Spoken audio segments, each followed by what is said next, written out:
directeur général adjoint d'Amel Bank et président du Forex Club de Tunisie. C'est le club des combistes, de salles de marché et des cadres de l'international des banques. Un aperçu sur le financement que vous proposez pour les jeunes entrepreneurs. Nous offrons des solutions très variées et très adaptées aux besoins des jeunes promoteurs, grâce entre autres, il faut le reconnaître, aux mécanismes mis en place par l'État. Donc le FONAPRA, le FOPRODI, et rajouté à cela tous les mécanismes ayant permis l'émergence de fonds de capitaux à risque. À côté de cela, nous mettons à la disposition des promoteurs d'entreprises, y compris les jeunes, des lignes de crédit internationales qui accordent donc des délais et des conditions concessionnels au financement de leurs projets. Donc finalement, nous n'avons pas aujourd'hui un problème de ressources ni de solutions de financement. Nous avons peut-être un problème d'absence de projet et d'absence de projets de qualité. Donc nous sommes ouverts. Et il y a en Tunisie assez de structures d'encadrement. On pourrait apporter des améliorations à tout ce que je dis. Ça ne veut pas dire que ce n'est pas critiquable. Mais il faut s'adresser avec une étude sérieuse aux chefs d'agence et je pense qu'ils trouveront un bon écho et une bonne réaction à leurs demandes. Donc pensez-vous que l'entrepreneuriat est la meilleure solution pour éviter le chômage en Tunisie actuellement? Je disais lors de votre forum d'aujourd'hui qu'effectivement nous ne sommes pas en train de former nos étudiants pour qu'ils soient des entrepreneurs. Et je pense que nous ne sommes pas encore dans une culture en Tunisie où l'entrepreneur est ou soit ciblé comme le meilleur statut social et la meilleure catégorie socio-professionnelle qui existe dans le pays. C'est assez culturel, c'est assez historique, mais je pense que la Tunisie a beaucoup fait dans ce sens. Aujourd'hui, dans le nouvel environnement politique, économique et social dans lequel nous vivons, je pense que l'entrepreneur doit absolument prendre la place qu'il mérite. Alors si je compare un peu notre système d'éducation d'aujourd'hui et celui de pays avancés où tout le monde est obligé, où tous les étudiants sont contraints de s'endetter pour financer leurs études, je crois que le statut d'étudiant, de promoteur, est acquis à l'étudiant dès son très jeune âge, dès l'âge de 16 ans, voire 18 ans peut-être. Il est acculé à s'endetter pour financer ses études et c'est déjà son premier projet. Donc après, il est, je pense, dans son environnement naturel, il est formé pour ça. Nous sommes encore en Tunisie dans une logique d'assistance où l'enseignement est totalement public et où il va falloir surtout donc s'adresser à une formation académique pour être recruté dans l'administration essentiellement. Et là, il va falloir réformer les choses pour que l'on acquiert le statut de promoteur dès le jeune âge. D'accord. Donc, monsieur, selon vous, quelle est la solution pour promouvoir la culture de l'entrepreneuriat en Tunisie?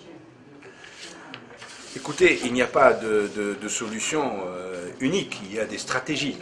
Si dans la Tunisie, après la Révolution, on confirme que l'initiative privée est le principal vecteur de développement et de croissance, et je crois que c'est assez prononcé comme orientation au niveau de l'ensemble des partis, de la majorité des partis politiques, là je pense que ça se traduira dans le concret par une volonté de favoriser le partenariat et la culture du partenariat. Et je pense que la meilleure façon de faire, c'est ce que vous faites aujourd'hui, c'est rapprocher l'entreprise de l'université, des écoles, et surtout, c'est un reproche que je fais à notre façon d'enseigner, c'est que même dans l'académique, l'aspect pratique est très peu présent. Donc j'étais moi-même étudiant et je reconnais que plusieurs de mes cours étaient presque insupportables parce qu'on parlait de choses complètement théoriques qui ne nous rapprochaient pas du tout, en aucun cas pratique, au monde réel.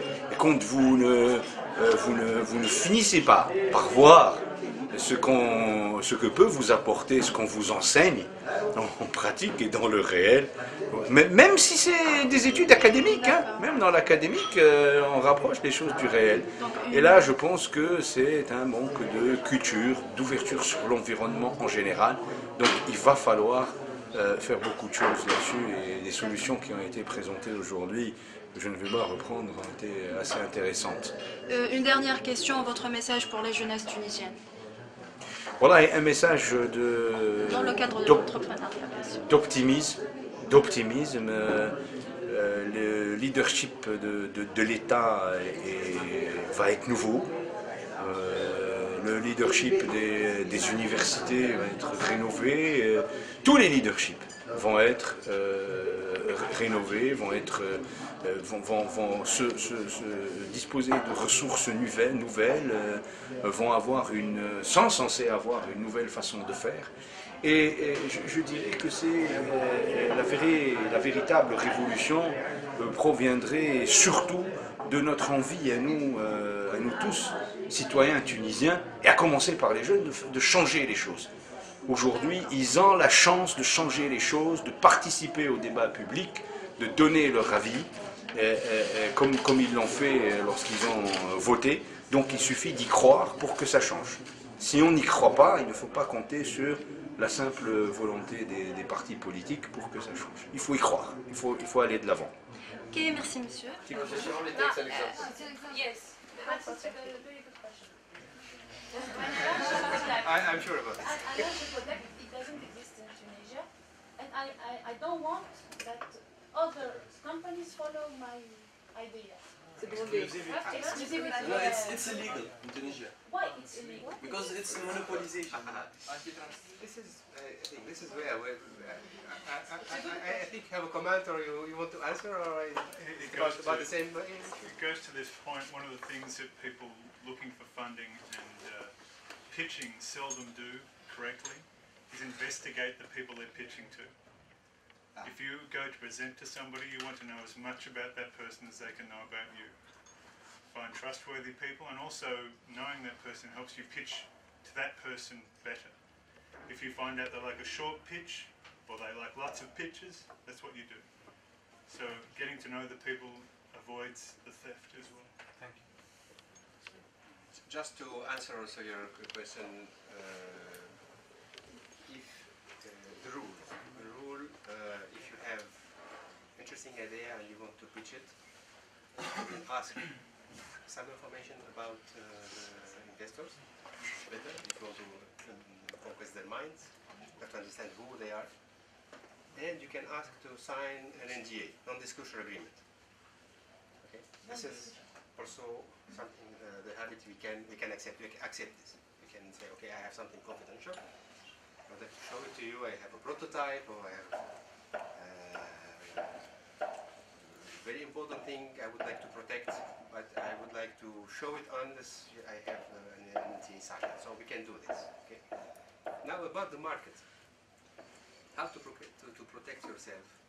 This is the barriers in the market. A real market is a real competition market. So you cannot say, I have a product, I would like to avoid to have competition. This is not a real market. Okay, you can do this if you are the state. If you are the government, okay, I put barriers, entry barriers, and nobody will compete against the government. Okay, it's the same. The case for some products in Tunisia, nobody is competing because this is under the control of the government. Okay. Now, I think this will change very quickly, because the government is no more able to play the role of economic operator. You said earlier that one of the issues that we have here in Tunisia is the lack of information. So, how do we deal with that as future entrepreneurs? In the future. First of all, there is what we call the public